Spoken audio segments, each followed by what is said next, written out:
மருமகள் சீரியல்ல அடுத்து வர எபிசோட்ல என்ன மாதிரியான ட்விஸ்ட் எல்லாம் இருக்க போகுதுங்கிறத இந்த வீடியோக்குள்ள பார்க்கலாம். ராஜாங்க வந்து சேது கிட்ட கேக்குறாங்க, என்னையா சேது, நீ போட்டு கொடுத்த பிளான் படி எல்லாமே கரெக்டா ஒர்க் அவுட் ஆகுதான்னு சொல்லி கேக்குறாங்க. ஆமாப்பா, அம்மாச்சி எப்படி சொல்லிச்சோ அதுபடியே பண்ணிட்டேன், எல்லாமே சரிதான்ப்பான்னு சொல்லிட்டு பேசிக்கிட்டு இருக்காங்க.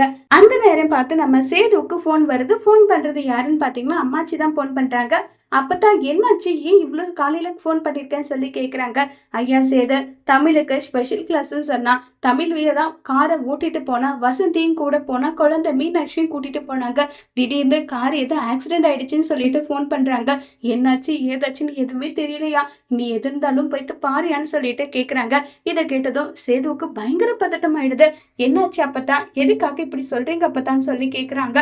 ஆமாப்பா, என்னாச்சுன்னு எனக்கே தெரியல, மீனாட்சிக்கு எதுவும் ஆகல, தமிழுக்கு தான் ஏதோ அடிபட்டு இருக்கிறதா சொல்லியிருக்காங்க, வசந்தி தான் போன் பண்ணி சொன்னான்னு சொல்றாங்க. இதை கேட்டதும் ராஜாங்கம் கிட்ட சேது, அப்பா தமிழுக்கு போன கார்ல ஏதோ ஆக்சிடென்ட் ஆயிடுச்சுன்றாங்க. ஐயோ, கூட மீனாட்சி இருந்தாலே. அப்பா, மீனாட்சிக்கு எதுவும் இல்லையா, நல்லாதான் இருக்கலாம், தமிழுக்கு தான் ஏதோ அடியா, நான் போயிட்டு பாத்துட்டு வந்துடுறேன்ப்பான்னு சொன்னதும் உடனே ஐஸ்வர்யா, நீலுக்க மாமா எங்க போறீங்கன்னு சொல்லி கேக்குறாங்க. என்ன ஐசு பேசிட்டு இருக்க, தமிழ் போன காரு ஆக்சிடென்ட் ஏதோ ஆயிடுச்சான், தமிழுக்கு அடிபட்டிருக்கான், மீனாட்சியும் கூட தான் போனா, நான் போய் அவளை பார்த்தே ஆகணும்ன்றாங்க.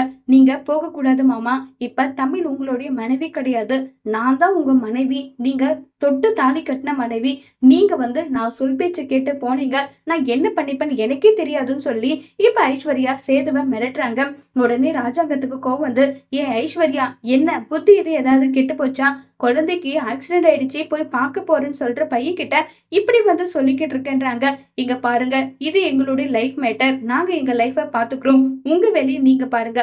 சேது மாமா, நீங்க மட்டும் இந்த வீட்டை வாசப்படி காலை எடுத்து வச்சுங்க, நீங்க என்னுடைய சாவுக்கு காரணம் நீங்க தான் சொல்லி லெட்டர் எழுதி வச்சுட்டு நான் தூக்கு மாட்டிக்கிட்டு செத்துடுவேன், இதுதான் உண்மை, நீங்க தமிழையும் பார்க்க கூடாது, மீனாட்சியும் பார்க்க போக கூடாதுன்னு சொல்லிட்டு ரொம்பவே கோவமா ஐஸ்வர்யா சொல்றாங்க. இதை கேட்டதும் ஈஸ்வரி சித்ராவுக்கு பயங்கர சந்தோஷமா இருக்கு. எப்படியெல்லாம் ஐஸ்வர்யா பிளாக்மெயில் பண்ணணும்னு நினைச்சனும் அந்த மாதிரி இருக்காளின்னு சொல்லிட்டு பயங்கர சந்தோஷத்துல இருக்காங்க. இப்ப சேது ஐஸ்வர்யா பேச்ச மீறி தமிழை பாக்குறதுக்காக போவாங்களா இல்லையங்கிறத வரப்போற எபிசோட்ல வெயிட் பண்ணி பார்க்கலாம். தேங்க்யூ.